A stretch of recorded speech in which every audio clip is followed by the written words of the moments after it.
Bien, vamos a continuar desarrollando esta Segunda Guerra Mundial y vamos a ver cómo nos que habíamos quedado justo en esta derrota, por así decirlo, por parte de los alemanes hacia querer invadir territorio del Reino Unido. Creo que aquí les ganó la falta de estrategia, creo, ¿ah? Porque bombardear más no organizar un ataque naval, creo que fue un condicionante para Alemania. La estrategia pensaron que iba a tener resultados, pero no fue así, y eso pues va a ser un condicionante. Vamos a ver acá. Para 1941, un año antes de que termine este primer bloque del enfrentamiento, los nazis van a ocupar Yugoslavia gracias al apoyo de Italia, ¿no? Por parte de Benito Mussolini. Va a ocupar Grecia y van a conquistar prácticamente el norte de África. El encargado de cada una de estas victorias va a ser un mariscal, el mariscal Rommel, ¿no? Del cual pues hay toda una historia y todo un drama de una película bien narrada, ¿no? Y prácticamente él va a ejercer dominio no solamente por estos territorios. Vamos a ver una gran Alemania, por así decirlo, ¿no? Con una superioridad táctica de avance bien posicionada en Europa, que está logrando lo que se propuso, ¿no? Edificar, construir ese tercer Reich, ¿no? En este caso. El dominio de Alemania para 1941 va a estar posicionado. Pero aquí empieza el condicionante. Ojo, tenemos una gran Alemania, como hemos estado analizando, te cuento, Pineo, que tenemos una gran Alemania. Ahora, para mi punto de vista, no sé de repente cómo lo puedan ver ustedes, les comparto de manera personal. Creo que Alemania no debió fijar sus puntos en Rusia, porque esto va a ser un condicionante, ¿ah? Ya había abarcado gran parte del territorio, español de Tejada, ya había abarcado gran parte del territorio y decide completar la aguja en 360 grados, ¿no? Completar la aguja en 360 grados. Ya me fui al norte, ya me fui al oeste, ya me fui al sur, ahora me falta el este, pues. Pero aquí tengo en el este? En el este tengo a un gigante, a un gran oso ruso, la Unión Soviética, que es por encima de todos ellos. Yo tengo un pacto de no agresión de Ribbentrop-Molotov, ¿no? Dos primeros ministros, en este caso, que van a participar en ese pacto, pero que yo tengo un pacto, no conforme con ello. Yo tuve una alianza prácticamente con Stalin, ¿no? Que va a plantear Hitler, pero aún así decide desplazar sus tropas con miras, ¿a dónde? A conquistar Moscú, a conquistar Rusia, a dominar el gran imperio. Y acá se van a dar dos enfrentamientos muy importantes, Leningrado y Stalingrado, ¿no? Dos puntos muy importantes, queridos estudiantes. ¿Por qué? ¿Por qué dos puntos muy importantes en el sentido de que, recordemos el primero, esta misma acción que está haciendo Hitler es la misma acción que quiso hacer Napoleón Bonaparte. ¿Se acuerda? Cuando Napoleón Bonaparte quiso también dominar el territorio ruso, ¿no? Y cuando quiso dominar el territorio ruso, también le pasó lo mismo. El fenómeno climático le jugó una mala pasada.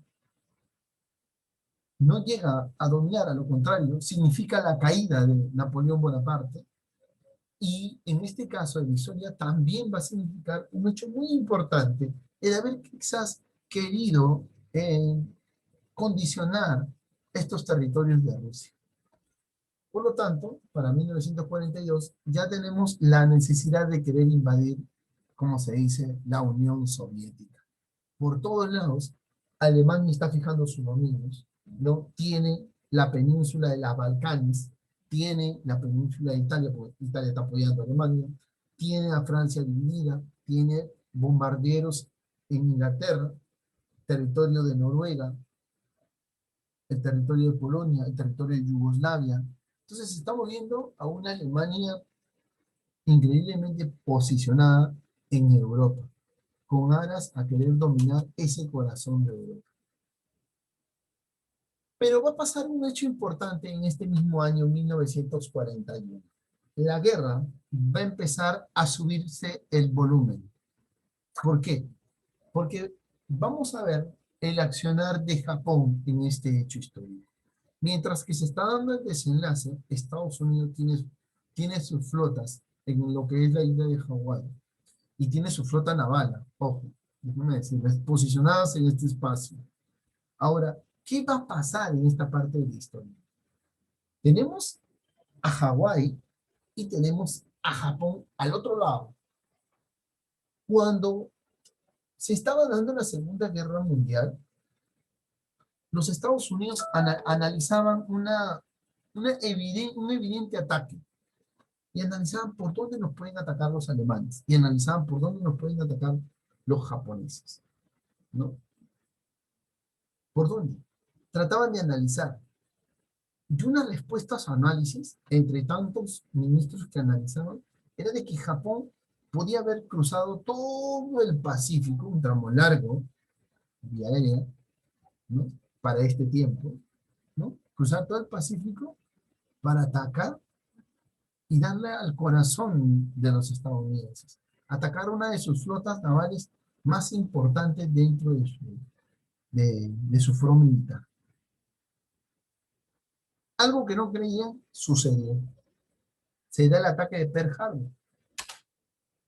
Y prácticamente esto va a definir que Estados Unidos intervenga en África y le declare la guerra tanto a Japón como a Alemania. Antes de poder continuar, vamos a compartir algo referente a ese ataque de Pearl Harbor. Japón está a punto de... Tineo, ¿se escucha, verdad? ¿Sí o no? Profesor. ¿Escuchas? ¿Sí o no? Sí, sí. Ah, ok. atacar a los Estados Unidos de América. A bordo del portaaviones Suikaku, los pilotos despiertan a las 4 de la mañana.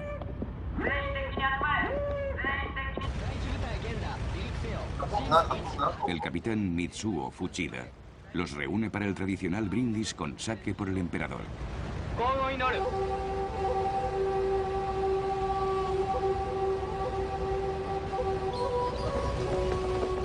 Fuchida liderará el ataque sobre Pearl Harbor, la gran base naval estadounidense en Hawái, según el valiente plan ideado por el almirante Yamamoto.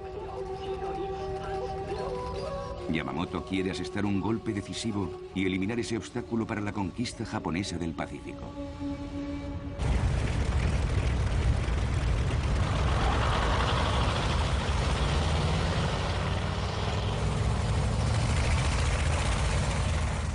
Fuchida relata: partimos hacia Pearl Harbor. Grité las palabras en clave: Tora, Tora, Tora.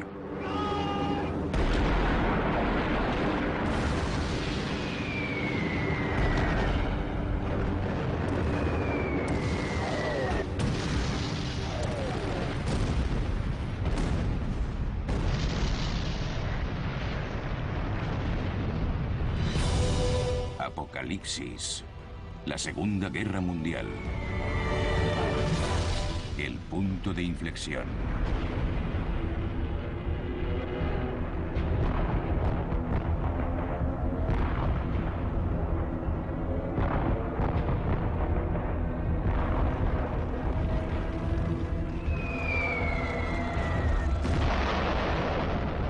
El ataque llega como una sorpresa total. El cabo de la Marina, Earl Nightingale, que estaba a bordo del acorazado Arizona, describe la escena. Una explosión hizo que el barco se sacudiera violentamente. Miré a la cubierta y todo parecía estar en llamas. Avisé al comandante de que el barco estaba en llamas. El comandante nos ordenó que nos fuésemos. Fui el último hombre en marcharme. Los cadáveres de los muertos estaban hinchados y los quemados se dirigían al alcázar para dejarse caer, aparentemente muertos o gravemente heridos. En ese ataque, lanzado sin ninguna declaración de guerra, Murieron 2.500 estadounidenses y 1.200 resultaron heridos, mientras que menos de 100 pilotos y marineros japoneses fueron baja.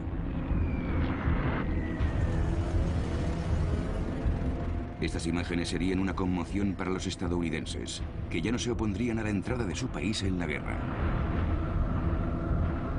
Aún así, las fuerzas japonesas no tomaron tierra en Hawái, ni se hicieron con Pearl Harbor. Hundieron parte de la flota estadounidense, pero solo los acorazados más antiguos. Los portaaviones se convertirían en la clave de la victoria en la batalla naval. Y los 3 portaaviones de Pearl Harbor no estaban allí, sino navegando. Así que milagrosamente se salvaron. El presidente de Estados Unidos, Franklin D. Roosevelt, esperaba el ataque. La tensión entre ambos países había llegado a su punto máximo. Pero ¿quién habría imaginado que la aviación naval japonesa conseguiría atacar a 5.000 kilómetros de sus bases?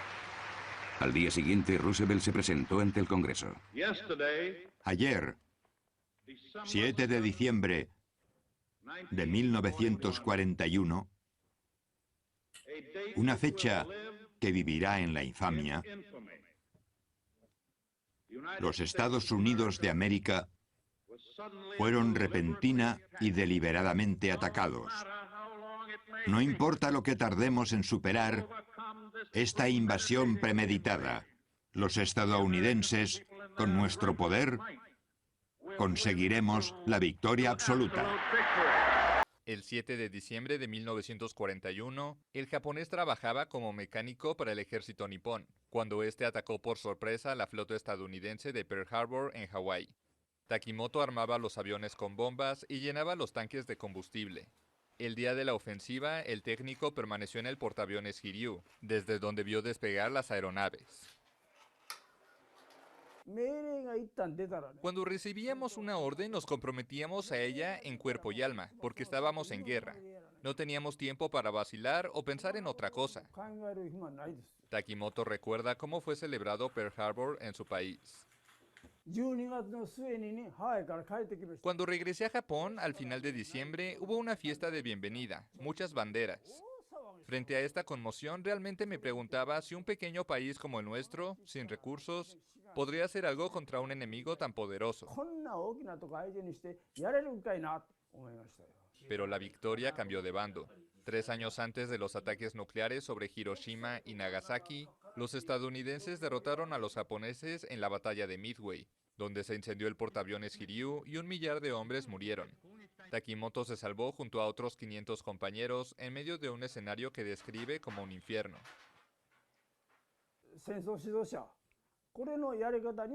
Estoy muy molesto con los líderes de ese tiempo. No éramos humanos para ellos. A los soldados de los niveles más bajos nos veían como desechables.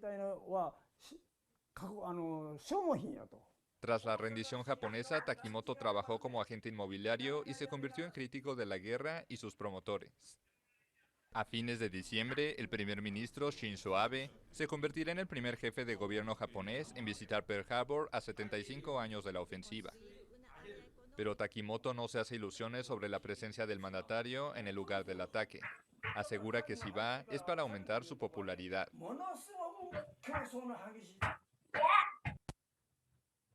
Bien, 2 puntos importantes. El ataque de Pearl Harbor involucra 2 cositas. Primero, un ataque que el presidente Roosevelt no se esperaba, pero que se dio. La supremacía de confianza. Punto a favor de que no estuvieron los acorazados más importantes, sino los que ya pues tenían su tiempo en vigencia, ¿no? Y condicionar a Estados Unidos a participar en la guerra, que hasta el momento no participaba, muy a pesar de que él todavía tenía las relaciones con las potencias aliadas en esta Segunda Guerra Mundial. La participación de Estados Unidos fue decisiva. La respuesta a este ataque de Pearl Harbor, este 7 de diciembre, de la fecha en la cual hemos venido analizando, va a tener una respuesta. Estados Unidos después va a cobrar por así decirlo, ese ataque que tuvo por parte de Japón, ¿no? También va a ser un ataque similar, donde va a acabar con uno de los acorazados más importantes de la flota japonesa.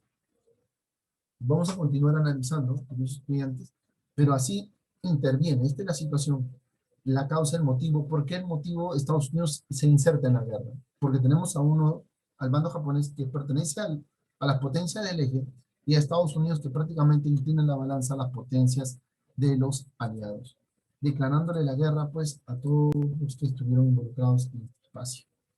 La guerra va a dar un giro radical, como dice la historia, y es a partir de 1942 hasta 1945, donde se va a presentar toda una situación. Los aliados van a ir deteniendo el avance por parte de su ejército hacia los alemanes y van a ir condicionando. Los estadounidenses logran detener a quienes, a los que de repente quizás si se sumaban con mucha anticipación, pudieron inclinar la balanza hacia los del eje. Estados Unidos condiciona a los japoneses también. Los británicos frenan a los alemanes en la parte norte de África. De una u otra cosa, la guerra está cobrando otro sentido. Los alemanes están empezando a perder, como se dice, control y dominio, después de haber forjado algo ya más importante. Los rusos van a derrotar en Stalingrado a los alemanes.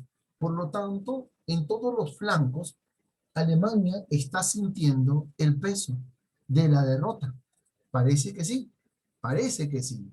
En 1943, Italia se va a rendir, o sea, Italia se rendía y Mussolini era detenido. Prácticamente esto va a ser un condicionante para Alemania. La rendición de Benito Mussolini va a ser algo que no se esperaba a Hitler. ¿Por qué? Porque va a condicionar su poderío, va a condicionar su fuerza.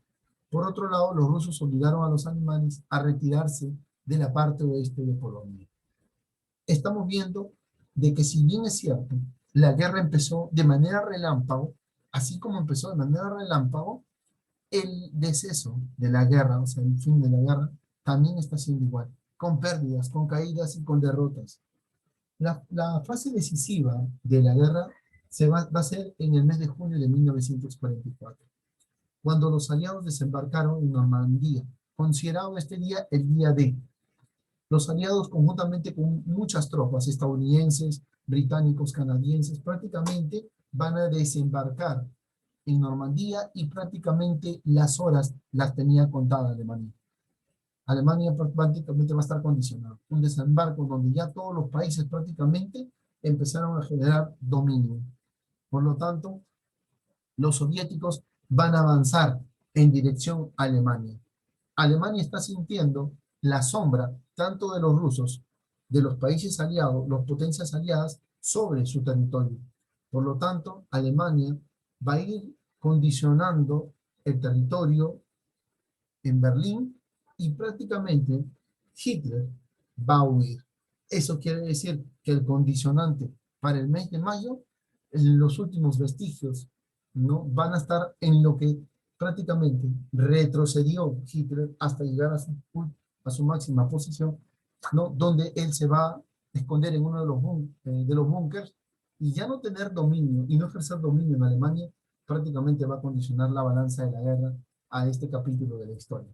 Hitler termina suicidándose en 1945, el 8 de mayo.